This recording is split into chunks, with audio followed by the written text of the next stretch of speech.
now here we are. We're in Genesis 16 today. And I got to tell you, here we're talking about Sarai. First thing is, wasn't that a fantastic sermon yesterday? I mean, that was fantastic. Were you guys here?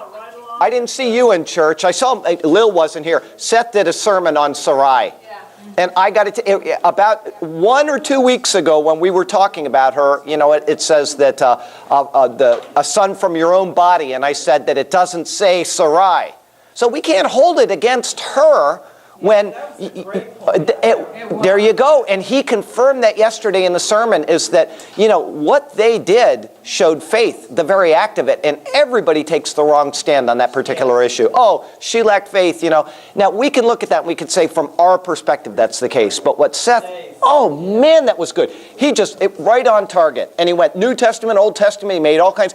Made one thing that I will say in here, and he said it yesterday, is he made some references to rabbinic commentaries, rabbis, okay? And I use them in here too, but when I do what he did yesterday. I said, this is a rabbinic commentary, because it's just like anything else in the Bible. It's a commentary. It's not the Word of God. And he was good about saying, this is from a rabbinic commentary, this is from the Bible. So what a great job he did yesterday. I mean, fantastic. So there you go. Somebody start in 16:1. Now Sarai, Abram's wife, had borne him no children, but she had an Egyptian maidservant named Hagar. Okay, I'll tell you, we'll just skip this chapter because we had the sermon yesterday. I wasn't there. All right. Okay, so here they are. They've 65 and 75 is when the promise came. It didn't come about, you know, and so finally what's happening, and most of us know the story already, is that Hagar, the Egyptian servant, is given to Abraham. Oh, well, we're not there yet, but anyway, this is identifying her Egyptian maidservant. Go ahead. So read a little bit, and we'll just stop at some point. So she said to Abram, "The Lord has kept me from having children. Go sleep with my maidservant. Perhaps I can build a family through her." Abram agreed to what Sarai said. So after Abram had been living in Canaan 10 years, Sarai, his wife, took her Egyptian maidservant Hagar and gave her to her husband. Okay, so if it was 65, and I think that's what he said yesterday, and I've got all this in my other Bible, all these dates and ages and everything, I think they would be 75 at this time. I think that's right, because 65 is when the promise came, and he was 75, which would make him 85. That may not be correct, but it's right in that. In other words, they're already older, and it's been a while since the promise, and the promise hasn't been fulfilled in her. And so she's thinking, it's obviously not me. It's a son from your own body. The Lord didn't say anything about me, or at least it's not recorded in the Bible as being from me. And so she did exactly what we'll see happen with, yes? I have a question about their ages that I was thinking about now. When the world was first created, it was more perfect. Right. So was the 85 years at this point the same as 85 today? No, it wasn't. And that's one thing that I'm not going to say I disagreed with what he said, but that went through my mind as well. You can't say it's a disagreement, but it's just something that when I thought it, even his son was Isaac was 137 when he died. I think Jacob was as well. He might have been 127. But in other words, they lived much longer, and as we showed before, there's a geometric mean where the ages drop off after the flood. It's actually a geometric mean that we didn't know until things were graphed in the computer, which shows you that there is a pattern in the Bible that was very interesting. Anyway, their ages are going down, but as he said yesterday, she was lovely at the age of 65 or 70. So, you know, nowadays we're not usually, unless you're Raquel Welch, I got to tell you, she is surprisingly beautiful. Yeah. Surgery, too. Oh, I'm sure. Well, and Sophia Loren, I saw a picture of her a day ago, and she really looked pretty. She's 78, I think. So, yeah, it is surprising how this happens. But, you know, I'm 47, and I look like I'm 70. My middle brothers, everybody thinks he's the youngest, and they think I'm the oldest, and my oldest is the middle. You know, so we all age differently. But, yeah, that is a good point. And there is a woman in India 2 years ago that had a child, and she was 65 or 68. So it is not unheard of even now for people to have them. But at that age, they were living until great ages anyway, slowly winding down that great age. But yes, I agree with that premise. Didn't he mention about their bodies being renewed, her body being renewed? Well, he said that, but that was because of what she said. He's assuming that she was already like one of us at 50 or 60, right? We're already starting to break down. But I don't know if that's, the Bible doesn't say that, and he didn't read that from a commentary. He was giving his thoughts on that. And I just don't know if that was necessary or if it was, it's like, who is another person that was much older in the Bible that had a child? Elizabeth. Okay, now we don't know her age. We do know the maximum age that her husband was. I've said this in the class before. Does anybody know how old he was? Maximum age. It would be 55. He wasn't really old by our standards. And the reason why is because they ended their temple service at 55.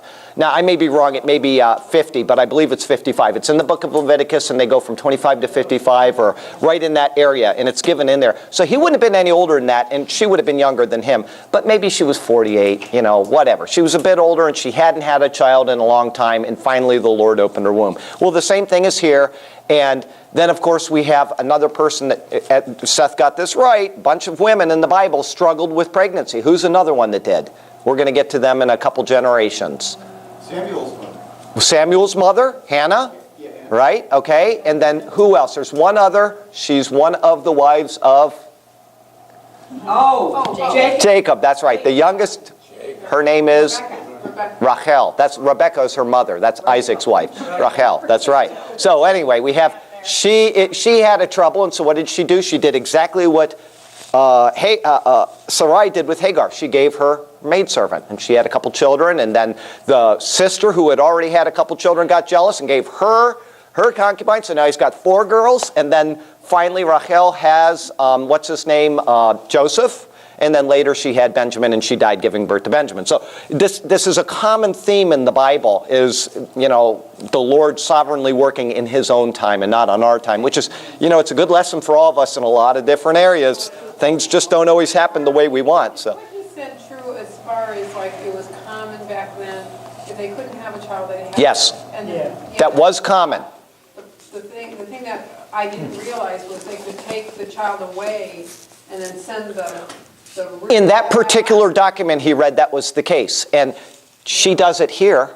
And later, that's right, but later God says, they get put away, both of them away. But earlier, both of them. But anyway, it was, that part of it I don't know, but as far as having children for the parents, and in that particular document it was authorized. You would assume that it was kind of a recognized practice throughout the area. So anyway, that is correct. And the way that they would do it, if you ever watch, there's a series of movies on TBN, which I'm not a big TBN fan, but they're TBN Christian movies are usually pretty good. And there's a series that they did with, what's his name, Richard Harris? Very good actor. And he played Abraham, he played Isaac, he played every generation. Anyway, they show the servant girl having the baby. The way that they would have done it is that she would have actually sat in the lap of Sarai. And it was so closely knit with this being her child that they would actually sit in each other's lap and deliver the baby as if it was her own. And that's the way they did it in the movie, and that was based on the traditions that we know from maybe some document or the way that they talked about these things. But anyway, very interesting is that it was really a practice that was, as he said. Now, I don't know if I would agree with what he said as far as Abraham being remorseful over the situation. I wouldn't have been, but I'm sure that Sarai was. Okay? So anyway, but he said it in the church for the benefit of all the people in the church that, probably it was a difficult decision on Abram as well as Sarai. Like I said, if it was me and my wife said, I just don't think I would have been remorseful. This is the culture we lived in, and from this culture, yes, I'm talking about from back then, because it was common. He's just and back then, and also you got Jacob, 4 wives, and he never complained and said, "I'm not going to do this." It was just a common thing. So, now Solomon, he took it a little too far. 700 wives. I mean, 3 at the most, 2, 1 probably is best. I'm kidding. Anyway, yeah, I know, I'm just joking. But anyway, it was a practice that was common, and that one document does say, if you want sent her away after a year or whatever, that's their decision. So and this also, we're going to read this in the book of Exodus, where Hebrew slaves were to be released after 7 years. Other slaves you could keep forever. But they had a provision. It's right in the front of my book. Did you read that, my thing? Well, okay, right in, it's not part of the book itself. It's part of my commitment to Jesus. I keep it in my wallet. I got a little copy I carry with me. I'll read it to you. And I'll show you what it says here, if I can find it real quickly. Anyway, this deals with kind of the same thing. I typed this. I met the Lord in 2001, and in 2003, I just decided I was going to do this. I did a letter. It says, and all through my earlobe, to my Master and Redeemer, Jesus Christ. As your bondservant, it is my heartfelt desire to give my life to you entirely forever. In accordance with Exodus 21:5 and 6, I declare the following. I love you as my master. I, my wife, and children have committed our lives to you and do not want to go free from your presence. May my signature below be acceptable as an all through my ear into you, the door of salvation. When you brought me out of spiritual Egypt and called me as yours, it was with the love of a caring and gracious master. Since that time, you've blessed me in every way. May my every breath and step be in line with your wishes. When I stray, rebuke me gently and have mercy on me and my family. May your Holy Spirit indwell me at all times and continue to fill me with each passing moment. I look forward to an eternity with you, ever mindful of my position as your lowly and humble bondservant.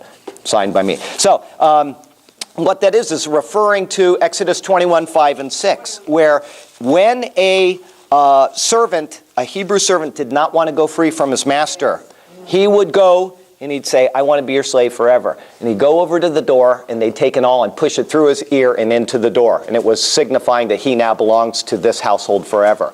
And so that's, I knew already the doctrine of eternal salvation is evidenced in the book. But I wanted to have it in writing for my own memory's sake. So I'm not one of those people in 2 Peter 1:9 that actually forgets he has been cleansed from his past sins. And I pull that out and read it from time to time.